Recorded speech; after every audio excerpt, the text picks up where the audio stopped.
5ই আগস্টে যে লোহাগাড়া থানা থেকে শুরু করে বাংলাদেশের বিভিন্ন থানার কোতোয়ালি থানার যে অস্ত্র হয়েছে তার একটি এখনো পর্যন্ত উদ্ধার হয় নাই। এবং আমাদের কাছে খবর আছে বিভিন্ন ভোট কেন্দ্র নিজেদের প্রভাবে রাখার জন্য যা যা করণীয় তারা তা করার জন্য ইতিমধ্যে প্রস্তুতি শুরু করে দিয়েছে।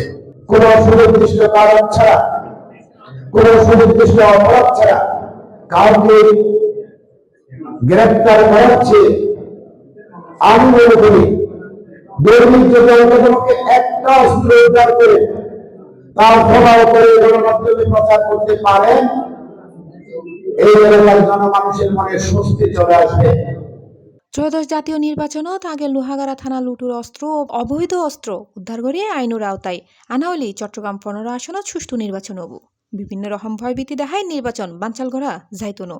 ডিসেম্বরের 27 তারিখ লোহাগাড়া উপজেলার উগ্র রেস্টুরেন্ট হল রুমত লোহাগাড়ার কর্মরত সাংবাদিকদের পরে মত বিনিময় সভাত এ হতাগিন হয় বাংলাদেশ জাতীয়তাবাদী দল বিএনপির চট্টগ্রাম 15 আসনত ধান ও শিশু প্রার্থী নাজমুল মুস্তাফা আমিন।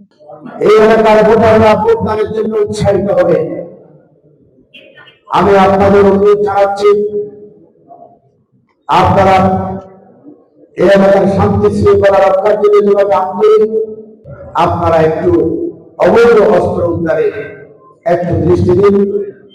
আমাদের ভোটারদের মনে আপনারা সাহস যোগান, যাতে আগামীতে 26 ফেব্রুয়ারি একটি অবাধ অংশগ্রহণমূলক সুন্দর সুষ্ঠু নির্বাচনের মাধ্যমে এই প্রিয় মাতৃভূমি বাংলাদেশ যাতে গণতন্ত্রের পথে একটি মাইলফলক স্থাপন করতে পারে। এই সময় উক্ত মত বিনিময় সভাত উপস্থিত আছেন চট্টগ্রাম দক্ষিণ জেলা বিএনপির যুগ্ম আহ্বায়ক আসাবউদ্দিন চৌধুরী, সদস্য SM সলিমউদ্দিন খোকন, সালাউদ্দিন চৌধুরী সোহেল ও ফজল কবির ফজলু সহ বিএনপি অঙ্গ সহযোগী সংগঠন নেতাকর্মী হল। আমাদের প্রিয় নেতা জনাব তারেক রহমান সাহেব, আশা করি ওনার দৃষ্টিগোচর হবে। শান্তি শৃঙ্খলা আবদ্ধ, শান্তি শৃঙ্খলা যেন সবসময় থাকে। লোহাগাড়া উপজেলা বিএনপি সবসময় সেটা চেয়েছে।